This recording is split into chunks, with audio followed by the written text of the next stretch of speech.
my white male partner and 2 other white males.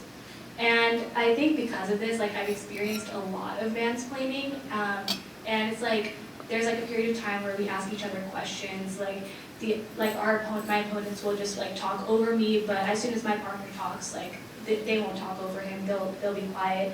If I answer a question, they'll disregard my answer, but if my partner answers the question with the same response, suddenly that answer is valid, right? And it's just like those little things, and like I have to work like 5 times harder just to get my voice heard in that debate round than my partner does.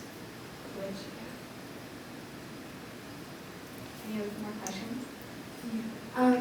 So this kind of goes back to the idea of like the calling out toxic masculinity in those WhatsApp groups. But I was wondering, how do you balance the classic Indian idea of respecting your elders and calling out toxic masculinity and like sexist rhetoric when you see it within your own family or with like people who are older than you, still being respectful? It is very difficult. And you know, you have to be prepared that people will say you are being disrespectful. People will say things to you saying girls shouldn't say this. Or even boys, right? Even there's supposed to be such deep respect. So I tell you, every time I went to India, I used to go every year, I used to have serious fights with my uncles. Serious, like, you know, drag out fights and say, you can't say this stuff. One time I bought a new car and my uncle said, oh, it must be the cheapest model. And I was like, what do you mean? He thought I could afford to buy the best model of the car that I bought. And you know, it's interesting, my cousin, his son had to say, no, it's not the cheapest model. But this is the thing, and either you're going to be a part of the solution or you're not. And you know, you will be made uncomfortable when you practice it enough. As you know, I think you said that you're teaching your brother, and then you said you've said it to them. Everything comes with practice. And you can say it in a very nice way. You don't have to go off the deep end, and you can just simply say, do you think this is really fair to say this? Is this how you want your son or your daughter to behave or your grandson to behave? You really have to find paths to discuss this. And there will be still people who will just say you're a crazy feminist. And I'm proud to be a crazy feminist. I mean, it's a badge of honor for me. I believe men and women are equal. What's wrong with that, right?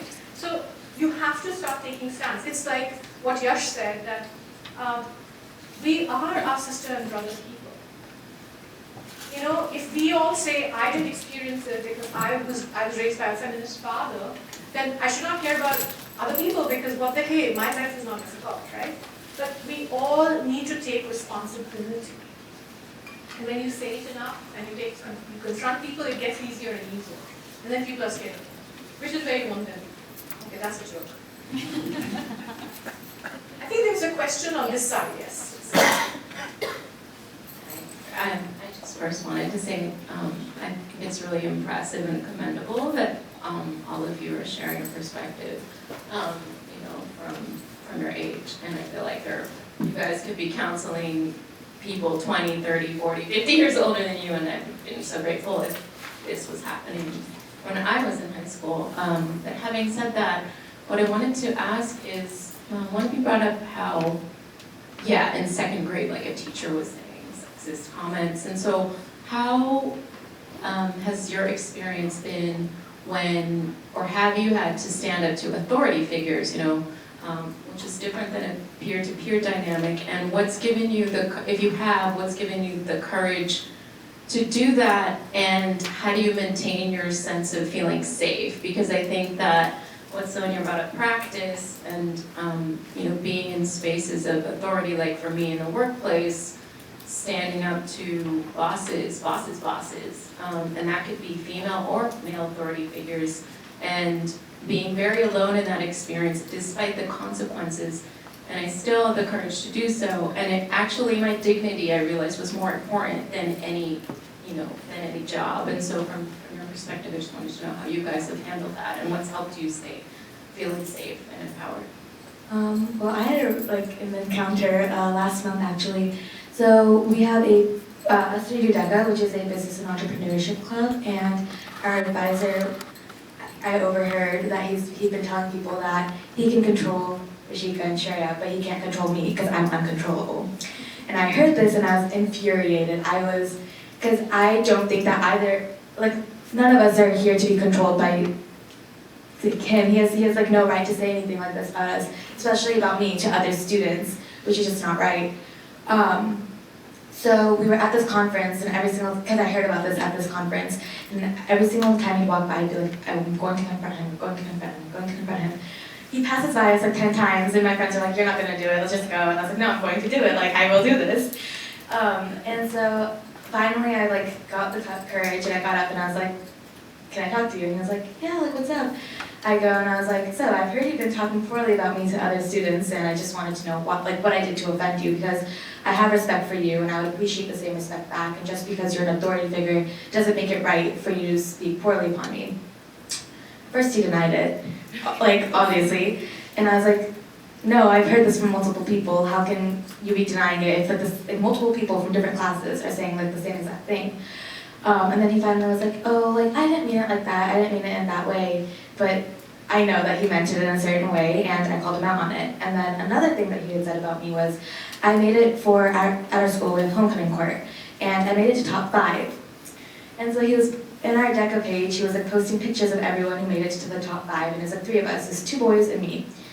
And he was in this classroom with a bunch of like the boys, and he was like, oh, like, yeah, just post pictures of like Srishti and Ryan together because we were partners when we walked, and then do a separate picture for Corey, who was another guy who got nominated. And the media director who was in charge of the social media accounts, he was like, yeah, like, I can, like, yeah, like, I'll do that. And then the advisor was like, wait, actually, Srishti's probably going to be offended if she doesn't have her picture alone.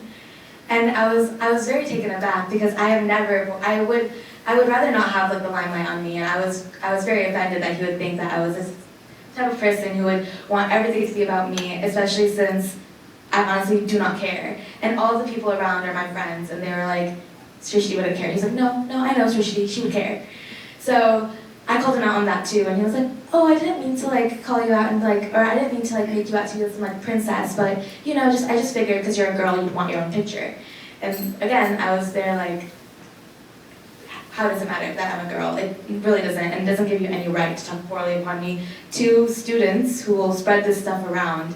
And it'll obviously get back to me, so if you like have any problem with me, and like, I know that you're asking for yourself, but just talk like straight up. Just, sometimes you have to like call everyone out, and even if it's an authority figure, like what are they going to do?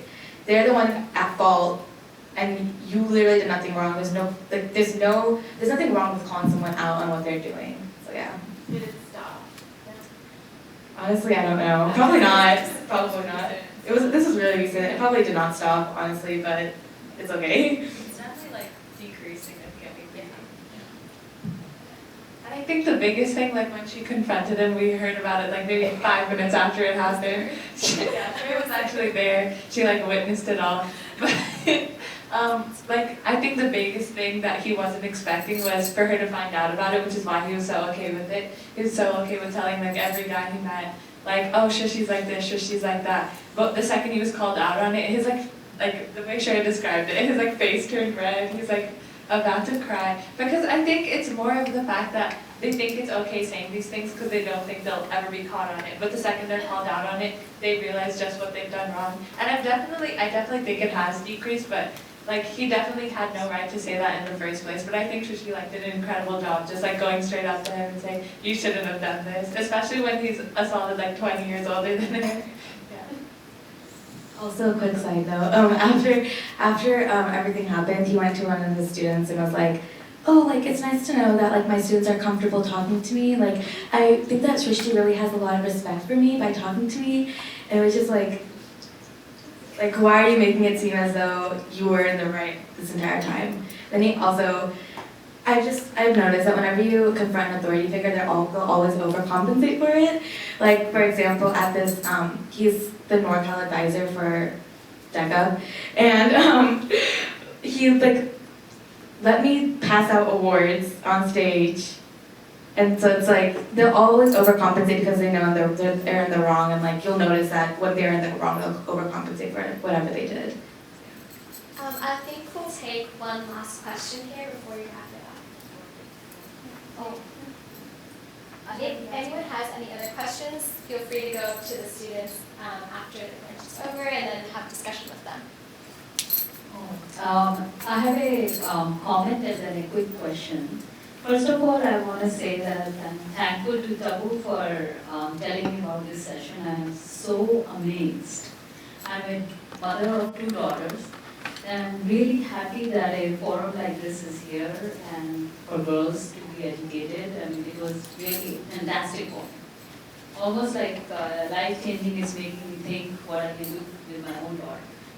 And so my question for the students is that for the pre-teens, right, kids who are girls that are 10, I think that's a very sensitive age, right?